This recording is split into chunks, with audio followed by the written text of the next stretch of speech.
Olá, sejam todos muito bem-vindos novamente à Universidade do Gerente. E hoje nós temos um assunto de extrema importância.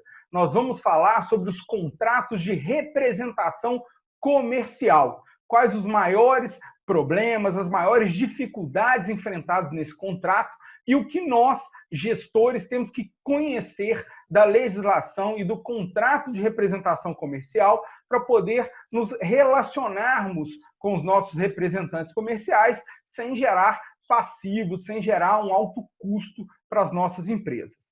E para conversar sobre esse assunto de extrema importância, nós temos aqui o professor e doutor Carlos José Castro Costa. Carlos José, seja muito bem-vindo. É um prazer recebê-lo aqui na Universidade do Gerente. Eu e toda a minha equipe nos sentimos honrados e somos muito agradecidos pela sua participação aqui conosco.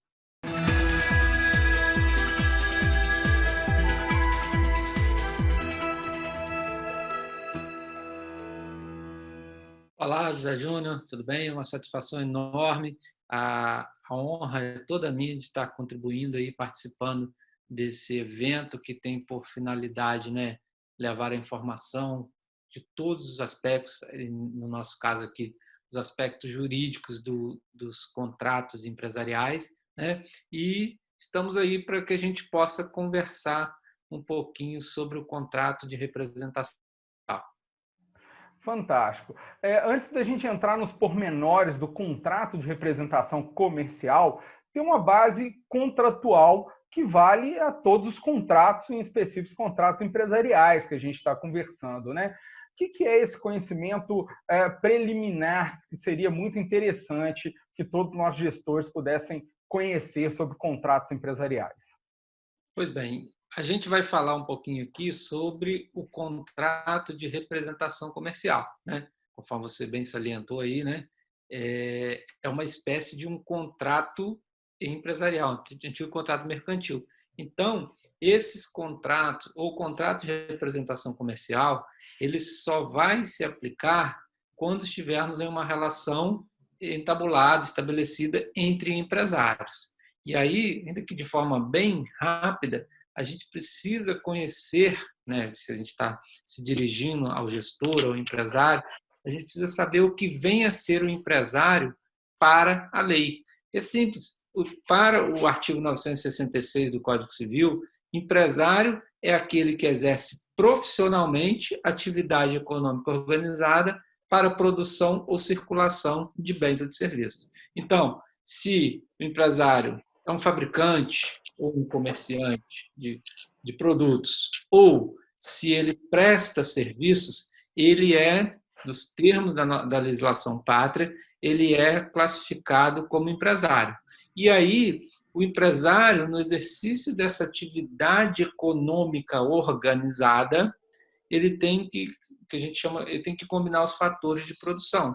E para combinar esses fatores de produção, que não são aqueles que a gente estuda lá na economia, são os fatores de produção inerentes ao direito, ele precisa de parceiros.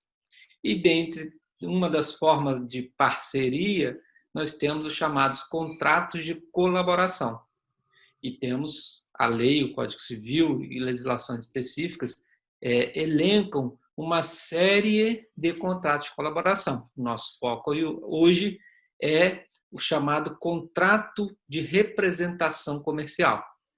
Agora, é importante a gente destacar o seguinte, que esse termo representação comercial, ele já não é mais utilizado. Hoje, a legislação pátria, ela trata do contrato de agência ou contrato de distribuição.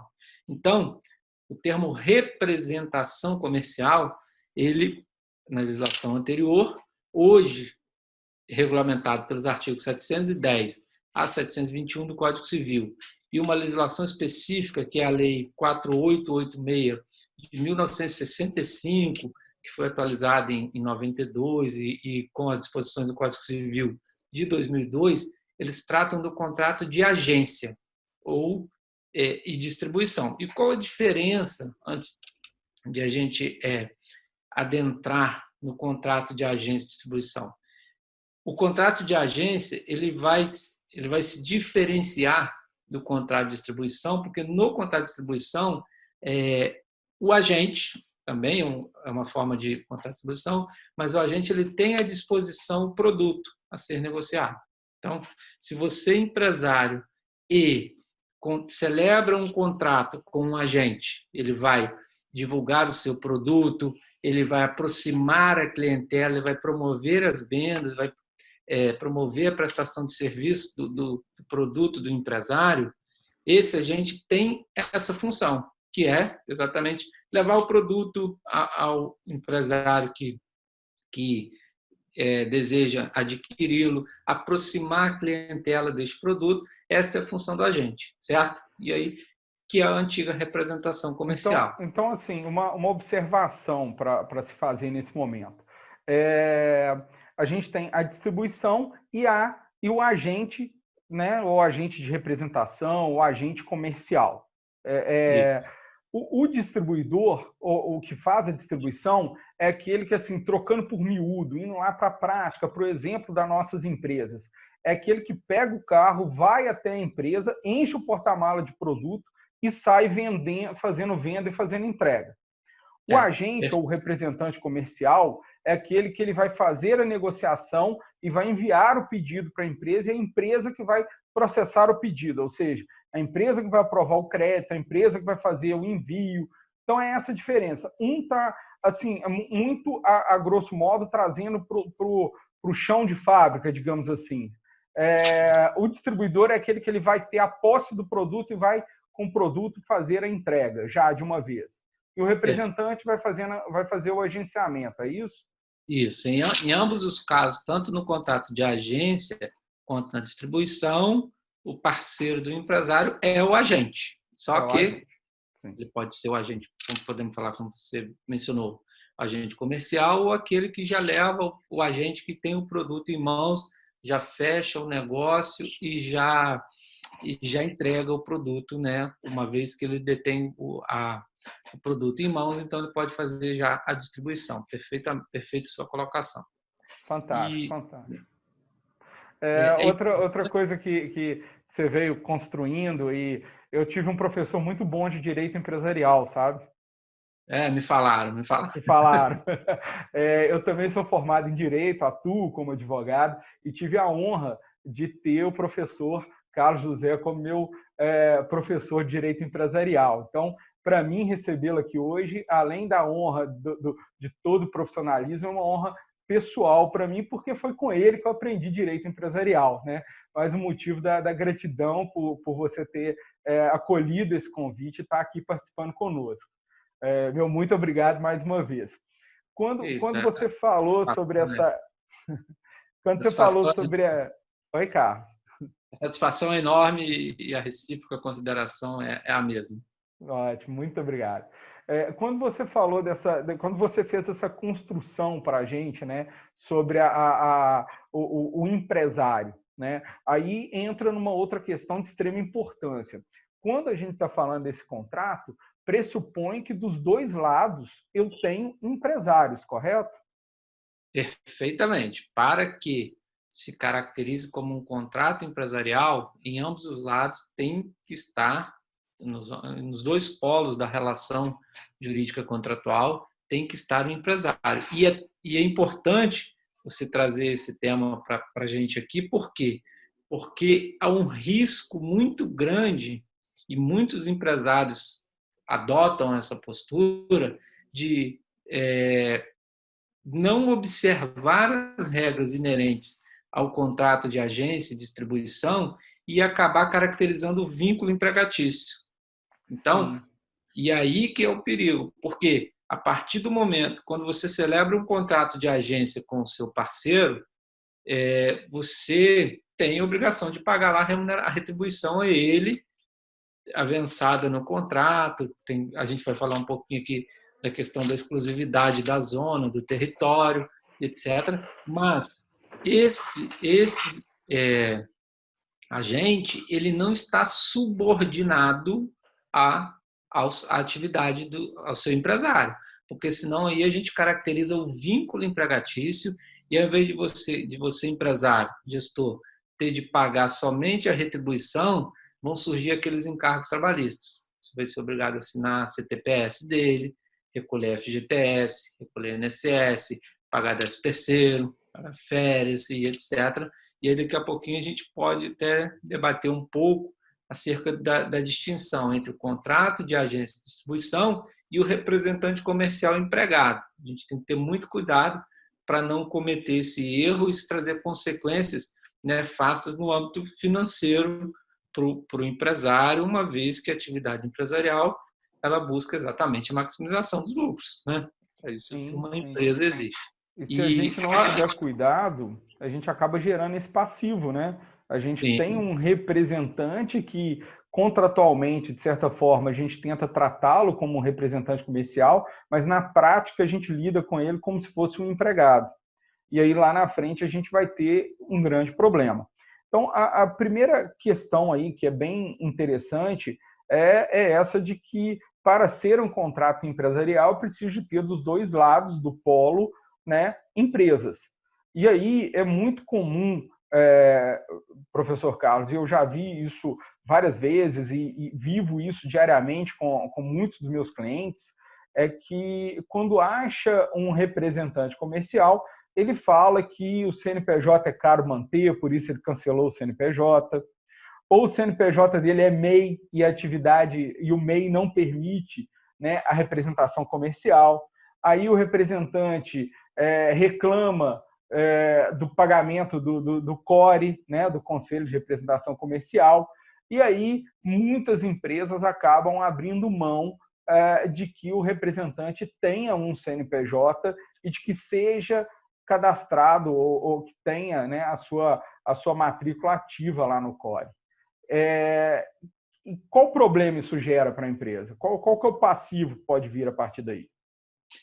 Suas informações foram muito importantes, né? Que a primeira coisa que a gente tem que destacar na celebração do contrato de agência de distribuição é que é a obrigatoriedade da inscrição do agente no Conselho Regional de Representantes Comerciais. A Lei 4886 de 65 exige expressamente, por isso que você falou aí do recolhimento do CORE, né, que decorre exatamente da inscrição do agente no Conselho Regional de Representantes Comerciais. Mas, e aí é importante a gente voltar sobre os seus comentários aí, a gente voltar na seara do direito empresarial, no conceito de empresário. Você falou, a gente falou aqui agora há pouco, você destacou aí de a pessoa falar que não tem CNPJ, que é MEI e etc. Mas, na seara do direito empresarial, o que acontece? O artigo, permita-me repetir rapidamente, o artigo 966 do Código Civil dispõe que empresário é aquele que exerce profissionalmente atividade organizada para a produção ou circulação de bens e serviços. Ou seja, empresa não se confunde com empresário. Ou seja, eu posso ser uma pessoa física e exercer atividade empresarial. Se eu tenho uma atividade econômica organizada para a produção ou circulação de bens ou para a produção ou circulação de serviços, eu sou empresário. Então, é importante a gente ter isso em mente. O que caracteriza o empresário não é o registro na junta comercial. O registro na junta comercial outorga personalidade jurídica àquela empresa, ela se torna uma pessoa e ela passa a praticar os atos, representada pelo seu gestor, né, pelo seu sócio, quem o contrato social determinar. Mas, se eu sou pessoa física e exerço atividade empresarial, eu sou empresário. Eu sou um empresário irregular, porque deveria estar registrada na junta comercial. Contudo, a minha atividade é empresarial. Isso, em tese, não impediria que eu, empresário, pessoa física, celebre com você um contrato de agência, de representação. Agora, qual o risco?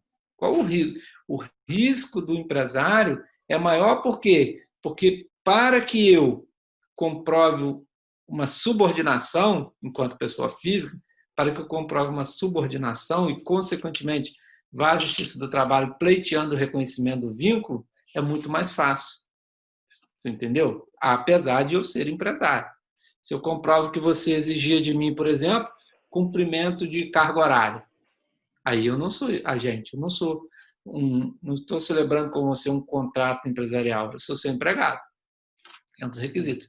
É por isso que muitos empresários exigem que a pessoa, para celebrar lá o contrato de agência, antigo de representação, vai lá, faz uma empresa lá, registra uma empresa lá com o CNPJ. Veja, isso dificulta por quê? Dificulta o reconhecimento do vínculo, por quê?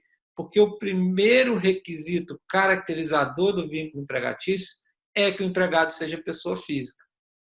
Quando você contrata com uma pessoa jurídica, você já deixa, a princípio, mais difícil a caracterização do vínculo. Mas ainda assim, nada impede que esta pessoa vá lá na Justiça do Trabalho e demonstre que estavam presentes naquela relação os demais requisitos do vínculo empregatício, descaracterize aquela personalidade jurídica e o empresário seja condenado a pagar todos os reflexos trabalhistas. Então, o principal requisito, eu vou elencar para vocês aqui, requisitos caracterizadores do vínculo: pessoa física, empregado sempre será pessoa física, exerce com pessoalidade, ou seja, ele não pode se fazer substituir. Eu estou passando mal hoje, vou mandar meu irmão prestar o serviço hoje. Isso descaracteriza o vínculo. Não eventualidade, ou seja, a continuidade, uma atividade rotineira. A onerosidade, contrato de trabalho, um contrato que tem retribuição, o trabalhador ele o faz em busca de uma contraprestação pecuniária, e o principal requisito, que é a subordinação. Então, o empregado é o trabalhador subordinado. Aí você vai dizer, mas então eu vou contratar, agora voltando para o contrato de agência, então eu vou contratar o meu agente, ele vai fazer o que bem entender? Não. No contrato de agência, existe também uma subordinação, só que é uma subordinação empresarial. O empresário, contratante, proponente, ele pode fazer algumas determinações para estabelecer um padrão para fazer com que o agente aproxime a clientela, para fazer com que o agente promova a própria política comercial da empresa, né? O Exatamente. representante é obrigado a seguir a política comercial da empresa, né? Então, as normas, as regras, os prazos, a tabela de preço e por aí vai. Isso não é a subordinação. O que seria, o que caracterizaria a subordinação? A subordinação lá do direito do trabalho, você pergunta. O lado do direito do trabalho aplicado aqui na representação comercial. Em regra, o que os juízes do trabalho buscam muito é verificar se o proponente ele exigiu o cumprimento de uma carga horária, né? Você tem que estar na empresa aqui 8 horas para pegar as recomendações e tal, e às 18 horas você tem que estar aqui para encerrar o dia. Entendi. Controle de jornada de horário, jornada de trabalho, desculpa, em regra, é o grande caracterizador desta subordinação, certo? Entendi. Em regra, tem outros elementos, mas o que se busca na prática... E como é que fica, como é que está sendo analisado, por exemplo, o uso do carro da empresa, o uso de camisa, de uniforme da empresa? Isso também é um caracterizador? É um forte caracterizador ou não? Como é que a justiça tem visto isso? O uso do uniforme, o uso do carro por si só não caracteriza. O conjunto de fatores, dentre eles, ou seja, se essa subordinação, né, a subordinação empresarial, que é aquela que não caracteriza o vínculo, o que se busca é verificar se ela está relacionada à organização da atividade de distribuição. Agora, se extrapola esses limites, orientações gerais ou específicas sobre aquele produto, o agente tem que seguir, né? Agora, se extrapola e se passa para o aspecto pessoal de controle da atuação do agente, de uma forma mais incisiva, aí esse contrato de agência, antigo representação comercial, ele, na verdade, é uma fachada para tentar esconder uma uma relação de trabalho. Eu digo, estou ressaltando isso aqui para que nós, empresários, fiquemos de olho para não cair nesse erro, né? Porque depois a gente já conversou aqui, as consequências financeiras disso são bem aptas a dar um balanço no orçamento da São empresa. muito altas, são muito altas. São ações que tendem a ter um valor muito alto, né? Porque você imagina uma pessoa, um representante que venda 100 mil por mês, que tem uma comissão de 10 mil e ser caracterizado como um trabalhador, né? O tanto de imposto, o tanto de coisa que não tem que recolher para trás, o tanto de direito dos últimos 5 anos. É uma conta bem alta. Se ele está lá nesses 5 anos, ganhando 10 mil reais por mês, só de FGTS nesses 5 anos são 50 mil reais. É. Um ano de FGTS é o valor correspondente de um mês de salário. Então, quer dizer, vezes 5 anos seriam 50 mil reais. Mais 13º, mais férias, mais recolhimento de INSS e assim, sucessivamente, aviso prévio, olha só. Então, a gente tem que conhecer o direito para fazer a coisa da forma correta. Não é para ludibriar, para enganar ninguém, mas fazer a coisa da forma correta. Até para que a gente possa andar na linha, né, Carlos? Porque o que eu vejo, o que eu já vi ocorrer em muitas empresas e o que é comum. Por exemplo, o representante está iniciando a atividade, ele fala que aquele custo é mais alto, ele pede o empresário para abrir mão do CNPJ, para abrir mão do registro no CORE. O empresário acaba fazendo isso para ajudar a viabilizar a representação e lá na frente aquilo se transforma num processo trabalhista bem caro, né? Bem salgado. Porque além dessas despesas, né, que ao final ele vai ser condenado a pagar as verbas trabalhistas, o empresário acaba tendo a despesa com advogado, a condenação em custas judiciais. Hoje, a Justiça do Trabalho, com a reforma trabalhista, há a condenação em honorários sucumbenciais. A parte que perde, a parte sucumbente, é o condenado a pagar os honorários da parte contrária. Então, isso vai somatizando as despesas e lá no final a conta sai muito cara. Uma outra exigência da legislação é que a empresa, que o representante, né, o agente, ele tenha também um registro no conselho, né? A gente já, inclusive, nós já falamos sobre isso aqui. O quanto essa necessidade de registro pesa na hora dos processos ou na hora da discussão judicial do fato. Não tenha dúvida que se trata de uma obrigação do agente e ele não tem esse registro, isso é mais um elemento que pode indicar que, na verdade, não se trata de um contrato mercantil, de um contrato empresarial, que esse contrato é uma fachada para esconder uma relação de trabalho fincada no trabalho subordinado. Então, a lei exige, lá na Lei 4886 de 65, notadamente no seu artigo 2º, que o agente ele esteja inscrito no registro competente. Então, se não há esse registro, se é requisito, descaracteriza o contrato. Descaracteriza o contrato. Esses detalhes que a gente precisa ficar, enquanto empresário, a gente precisa ficar ligado, porque depois isso sai muito caro. É aquela economia que a gente faz agora, nesse momento, mas daqui a pouco ela fica cara, né? Verdade. Sobretudo nesse tempo agora, né, que a gente está passando por restrições de todos os lados, né? Muitas pessoas, e eu sempre parto dessa premissa, né, de sempre analisar os dois lados. Muitas pessoas falando, poxa, mas o empresário não deixou de ganhar seu dinheiro, não sei o quê, etc. No Ceará, os empresários, alguns setores até se deram bem com essa relação, né? O setor de delivery, por exemplo, né? Contudo, a maioria dos empresários está com a produção no mínimo, enfim. Algumas áreas de delivery, área de construção civil, tem algumas áreas, né? A própria área médica são áreas que estão tendo. Área médica, assim, hospitalar, né? Consultório, não. São ainda áreas que estão tendo uma maior procura, uma maior demanda nesse momento. Mas, de forma geral, as empresas né, estão tendo uma certa dificuldade. Não tem mais o dinheiro circulando como tinha antes, a expectativa de mercado está menor, né? Carlos, e quais são os principais aspectos assim que o empresário deve observar no contrato de representação comercial? Estou agora para assinar um contrato de representação comercial, eu estou contratando um novo representante comercial, vou, né, ter um contrato com um novo representante.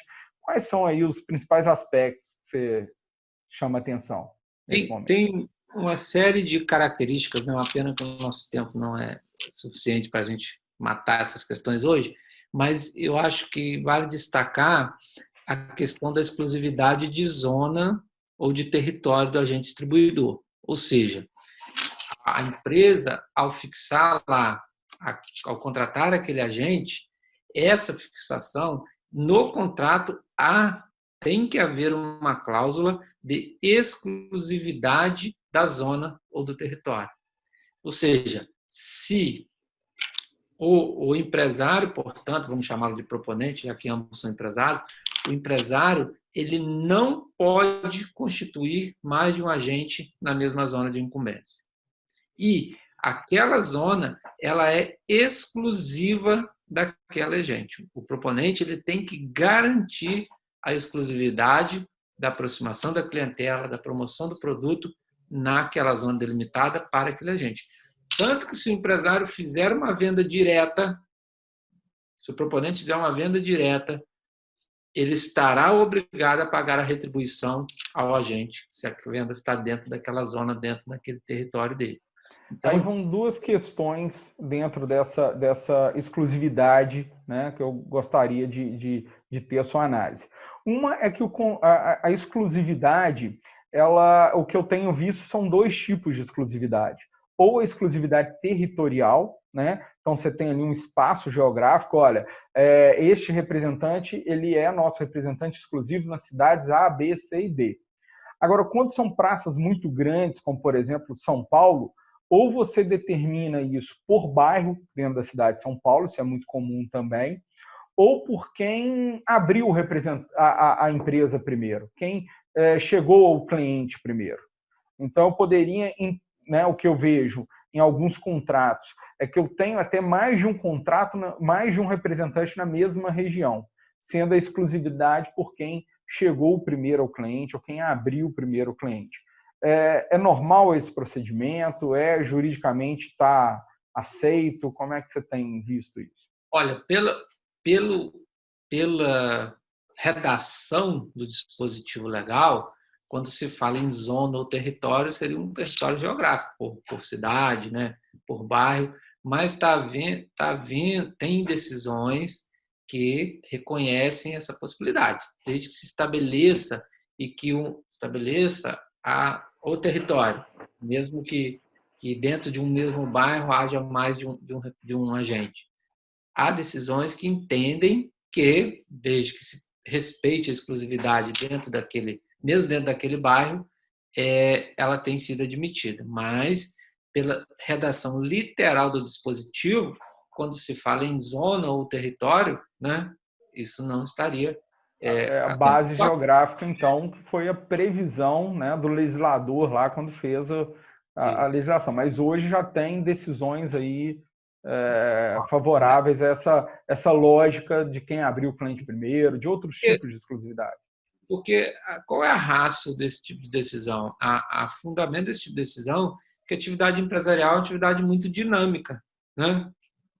O empresário, ele é muito dinâmico. Então, ele tem que estar se reinventando o tempo todo e aí a gente não pode engessar o direito comercial com base numa lei que entrou em vigor lá em 1965. Então, a praxe comercial, só citar um exemplo aqui que um exemplo interessante lá de títulos de crédito, o cheque pré-datado. O cheque pré-datado ele não está tutelado no ordenamento jurídico pátrio. Então, se eu emito um cheque pré-datado para você hoje, para 30 de julho, você amanhã apresenta esse cheque, o banco é obrigado a pagar, porque o cheque, segundo a lei do cheque, O cheque é uma ordem de pagamento à vista sacada com base insuficiente provisão de fundos emitida pelo sacador nas mãos do sacado. Então, juridicamente, no que está na lei, o cheque pré-datado não existe. O banco tem que pagar. Agora, quando eu emiti um cheque pré-datado para você, nós fizemos um acordo em que você não apresentaria esse cheque. Você apresenta, o banco paga, mas eu tenho uma ação indenizatória contra você. Isso não está na lei, mas o STJ reconhece e tem súmula a respeito disso. Por que eu estou citando esse exemplo? Para mostrar, voltando aqui para o nosso contrato de agência, como as relações empresariais, elas são dinâmicas. E aí, é aquela máxima do Miguel Reale, né? Não é o direito que molda a sociedade, é a sociedade que molda o direito. O direito é construído a partir das relações sociais e não o contrário.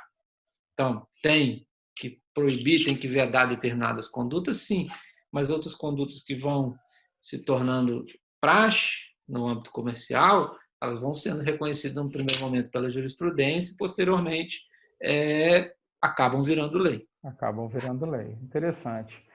Interessante essa possibilidade do cheque, né? Porque, tudo bem, ele pode entrar a hora que ele quer, mas a hora que ele entrou, ele caracterizou a quebra do contrato, né? A quebra do acordo anterior. E, com isso, gera o direito de indenizar.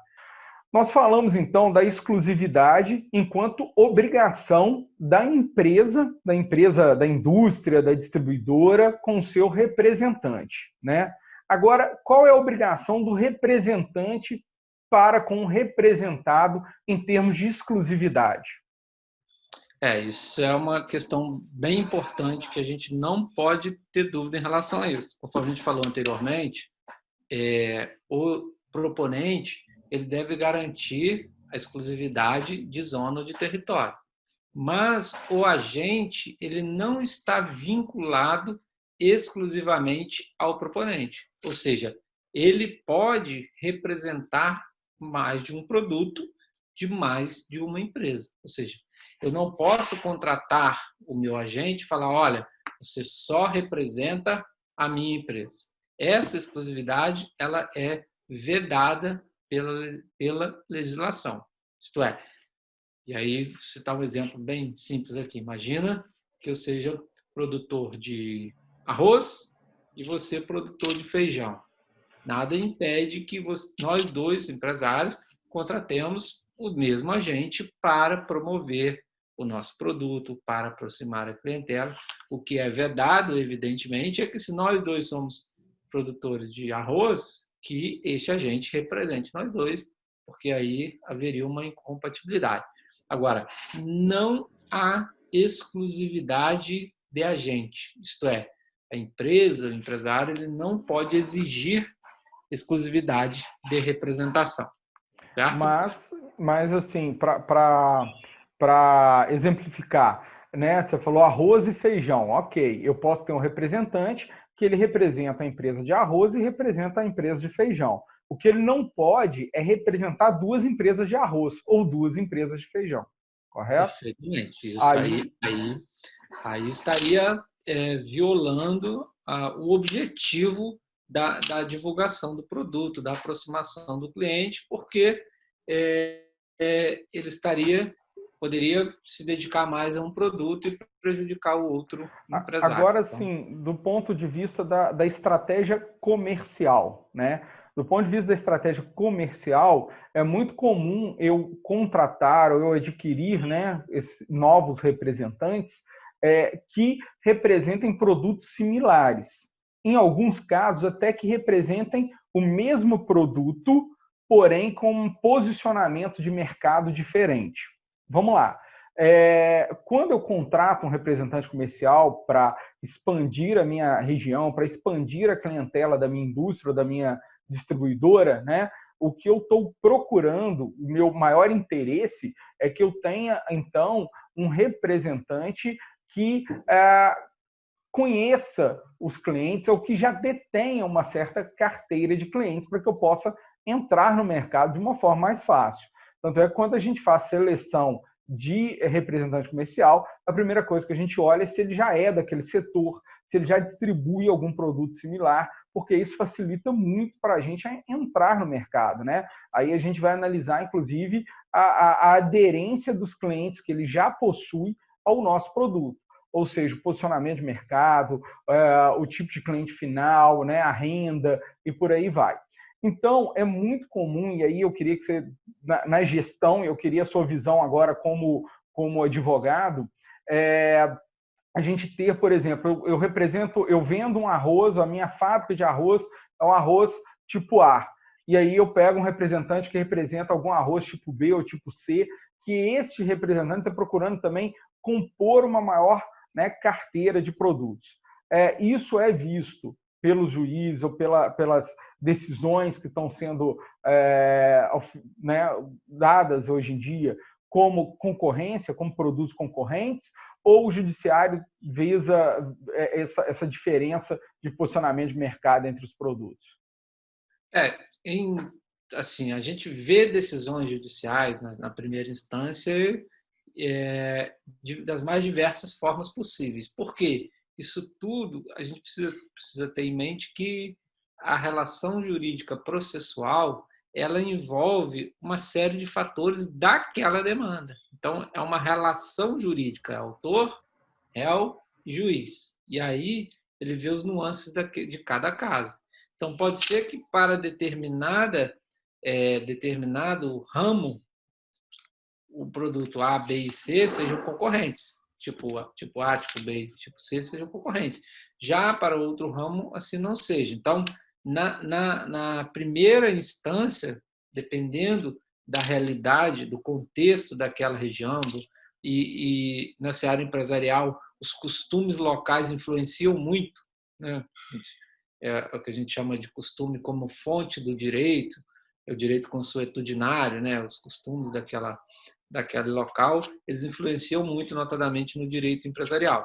E então os costumes locais podem influenciar nessa decisão. Mas na jurisprudência, a gente tem verificado que esse exemplo que você deu, por exemplo, o arroz A, tipo A, ele acaba não concorrendo com o tipo C. Então não inviabilizaria que o representante, que o agente pudesse, neste caso, estar representando dois empresários distintos, pois não estaria na questão da exclusividade. Espero que tenha feito entender. Assim, eu sei que essa área jurídica ela acaba gerando muitas dúvidas, né? E geralmente tem algum caso pessoal, algum caso em particular. Então, pessoal, aqui embaixo desse vídeo tem os nossos contatos de rede social, né? De redes sociais, tanto os meus quanto do professor Carlos. Talvez tenha alguma demanda mais específica, né? Que alguém queira discutir, e nós sempre estamos à disposição, claro. Carlos, a gente tem essa questão aqui do YouTube que os vídeos vão ficando muito longos, né? O assunto é bom, o assunto é extenso, o bate-papo está gostoso e o vídeo vai crescendo. Então, a minha sugestão é que a gente faça mais vídeos complementando este assunto, porque, né, a gente já tinha conversado isso lá no momento do convite, não dava para encerrar esse assunto inteiro em apenas um vídeo. Então, do que nós conversamos até agora, o que fica de dica, o que fica de observação, o que você ressalta do que nós conversamos até esse momento, e aí daqui a pouquinho a gente passa para o outro vídeo. É uma questão de contrato mercantil, é aquilo que eu disse para você. Vamos tentar sintetizar tudo isso que a gente falou aí, né? Primeiro, o conceito de empresário, que empresário é aquele que exerce profissionalmente atividade econômica organizada para a produção e circulação de bens ou serviços. Então, para que ele possa, até mesmo para que a sua atividade seja economicamente organizada, ele precisa de parceiros. Esses parceiros podem ser empregados ou podem ser outros empresários. E aí a gente trouxe para a nossa conversa aqui o contrato de agência e distribuição e ressaltamos o risco de, sob o véu de um contrato de agência, estar escondido um contrato de trabalho, o que sejaria um grande risco para o empresário e que isso traz consequências financeiras enormes, né? Muito grandes. Então, Essa é uma questão. A outra questão que a gente falou aqui foi relacionada à exclusividade de zona e de território, diferenciando da exclusividade do produto.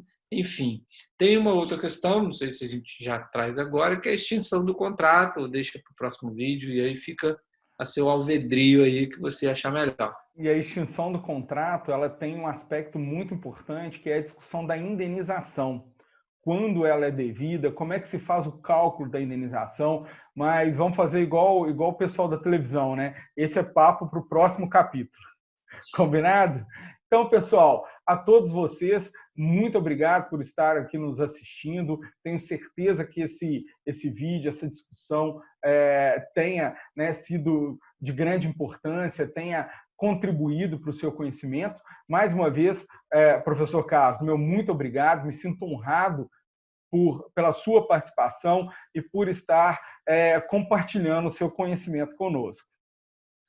Para mim, eu que agradeço o convite, reitero a satisfação de participar deste projeto seu aí e a grata satisfação de revê-lo, né, que sofreu comigo nas nossas aulas de Direito Empresarial, também Direito Administrativo, né, e ainda foi me orientando no trabalho de monografia, que será publicado também, né? Enfim, é uma satisfação e, principalmente, eu sei que o YouTube ele rompe toda e qualquer barreira geográfica, né? Mas é uma satisfação falar para os empresários de Muriaé, eis que trabalhei aí também na Faminas durante um bom período, deixei grandes amigos aí a quem eu exteriorizo meu fraternal abraço e, mais uma vez, um prazer imensurável estar com vocês e à disposição sempre que precisar, que as nossas agendas coincidirem.